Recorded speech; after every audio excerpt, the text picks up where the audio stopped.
from Angkor Wat, Cambodia.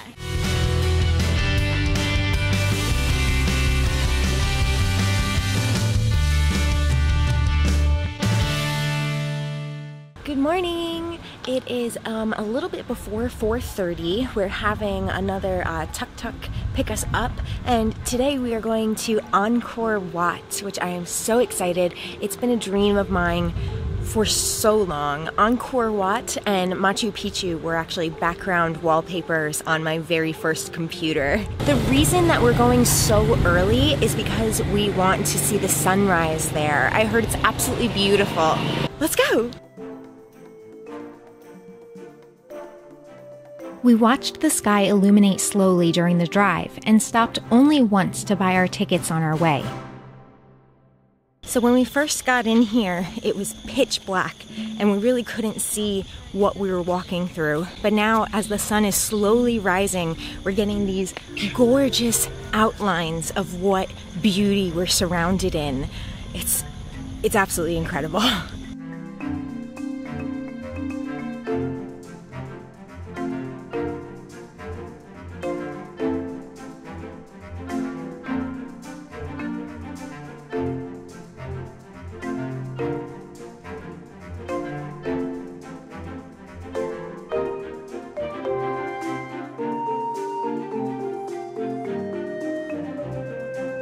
The sun has risen, and now we can actually make out the details of the stones, which is really cool, and kind of see way more of what's around us.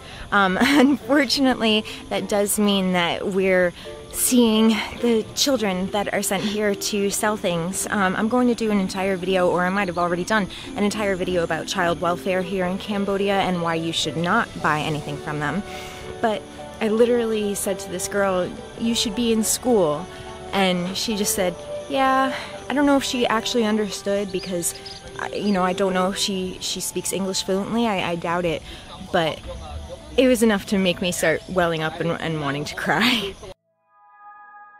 We could get a one-day pass for $37, a 3-day pass for $62, or a week's pass for $72, depending on how into history and temple exploration we are. We opted for the one-day pass to see all the main sites, especially since we knew that this was going to be a physical challenge for me. We were told we were really lucky to see the sunrise because apparently the 3 mornings before this one it was raining and no one could see the sun come up. If you wish, you can pay to be blessed by a young monk.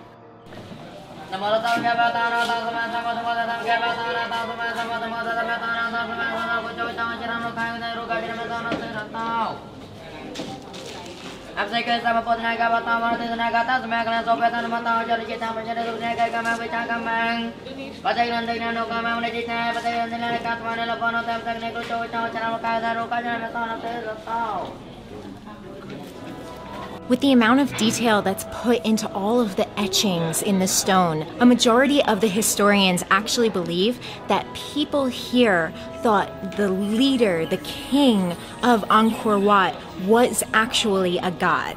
And that's why they put so much effort, energy, time into the quality of stone etchings here, because they would take decades and decades to complete in their intricacies. It's also known to be the prime example of Khmer architecture. The temples of Angkor Wat are the world's largest religious monuments, and therefore a UNESCO World Heritage Site. So now we are in line waiting to actually go up inside Angkor Wat, the amazing peaks that you always see in the pictures, and I'm so excited.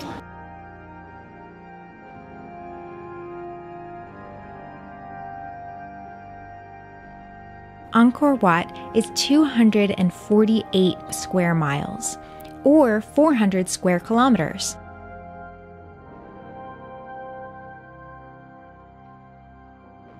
Angkor Wat translates to City of Temples, and it truly is. Hindu was the original religion worshipped and studied here, but today it's Buddhism.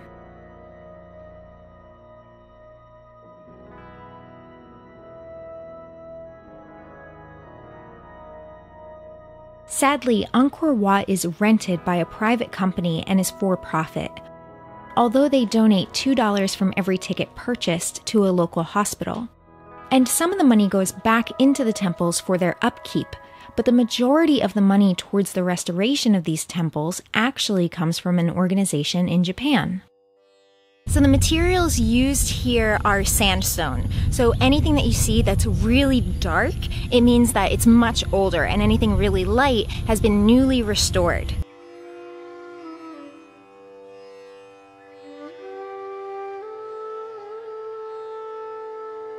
This building behind me, we walked through in like the pitch black earlier today, and we couldn't see any of it, and it's really beautiful. And we also went across this bridge that I'm about to show you, and it literally floats on the water, so we step on it and we're like, whoa!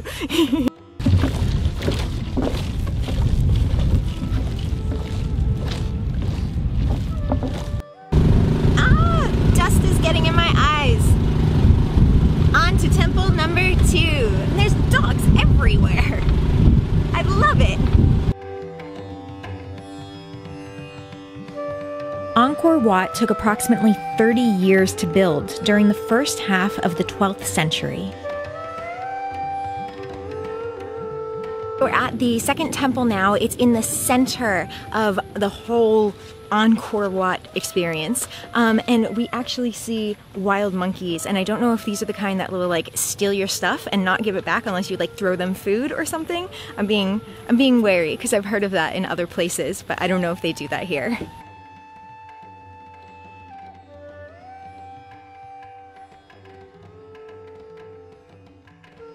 Now that we're in the center of Angkor Wat, I want to tell you a little bit about how vast it was, because you may think that it was just one location, but we have to take a tuk-tuk to each different location throughout, and it used to have buildings all in between. It was huge. In its prime, it was larger than any European city of the same time. There are at least 200 faces carved into this temple. The destruction to it, however, makes it impossible to know the exact number.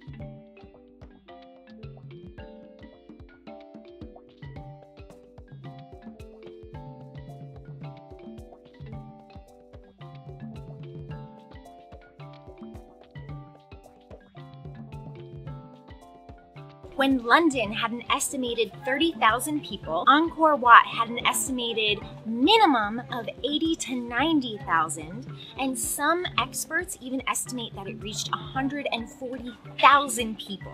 In one temple alone, over 12,000 people worked there.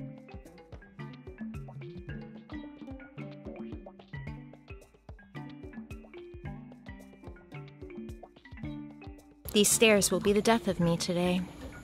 Also the incredible heat and humidity. Ugh. Still worth it. Still worth it.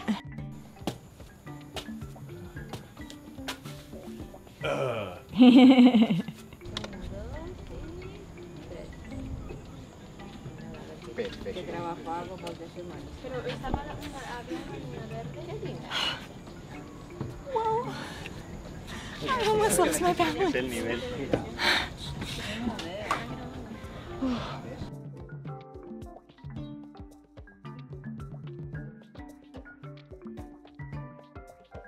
Angkor Wat also appears on the Cambodian flag.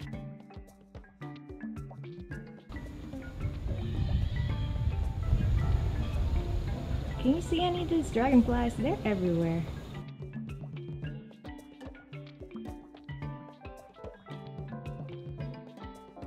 Most of what you're seeing in this video and what we're seeing today is all a part of the restoration project that started when France took over this country. And, you know, they rediscovered it. It was abandoned for a really long time, and without that, this wouldn't be here today, basically. Wave.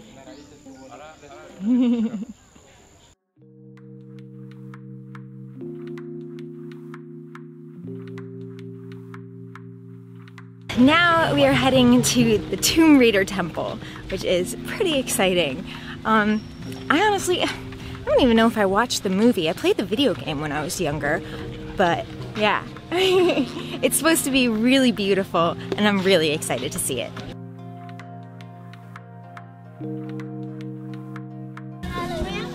No, thank you. Thank you. $1. You want one? No, thank you. $1. Oh, no, thank you. You have me one? No, thank you. $1.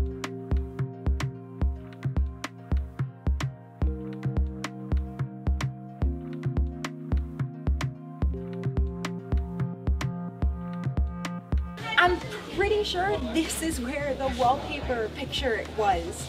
Like, this looks exactly like it. Angkor Wat was abandoned for 400 years before being rediscovered by the French. If this temple looks familiar, it's because it was used in the film Tomb Raider. This enormous tree behind me is still growing. Every 2 years, they have to take down the scaffolding, widen them, give more support, put it back up. It's kind of crazy, and it's really amazing to look at.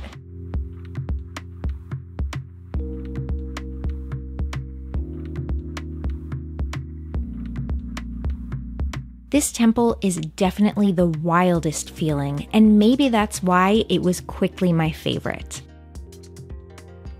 Nature took back what was hers, and many of the trees here had to be removed to save the architecture from collapse.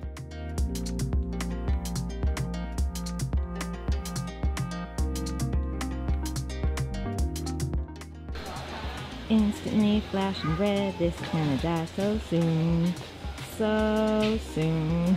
My battery ran out because I was filming for like 8 hours that day trying to capture all the amazing beauty around us at Angkor Wat. So I am coming to you from Japan in the future. There are many different theories about the fall of Angkor Wat, and it is particularly curious because it was an incredibly vast, wealthy, amazing city. So how did it fall? Well, there are many different theories surrounding that, including most prominently wars with Thailand. But another major theory out there is also an environmental one, and it's personally the one that I believe. Angkor Wat was built in a forest, and since its collapse, the forest has once again taken over, as you've seen. With the vast deforestation that a city like Angkor Wat needed, you would find a lack of water. Without getting too technical, with a city like Angkor Wat, where they built their own canals, they would probably run out of water in a few decades. And Angkor Wat, as we know, was only there for about 30 years before being abandoned. Without trees in place, those canals would have eventually dried up. It needed the roots from those trees not only to support it so that there wouldn't be soil erosion, but to also provide pathways for the water to go into the canals. Trees have the natural ability to funnel water into these underground storage systems, if you want to think of it that way. Without trees, land quickly becomes very flat and desert-like. The main reason that I side with this particular theory is because we've witnessed this happening throughout history and in many different parts of the world. Thank you so much for watching. I hope you enjoyed this video. If you did, please hit that like button and comment below letting me know your bucket list places. Is Angkor Wat one of them? Did it make the cut? And subscribe for more content like this. And an extra big thank you to my patrons on Patreon. We have Kaz Avery, Jesta, Miriam, Fine Ass Amy Fresh, Dave Smith, Steve Gardner, and last but not least, Few Green 42. Thanks again, and I'll see you next time. Bye! So immature. I'm so sweaty. Yeah. It's really hot. My battery. And subscribe for more content like this. And an extra... Sorry.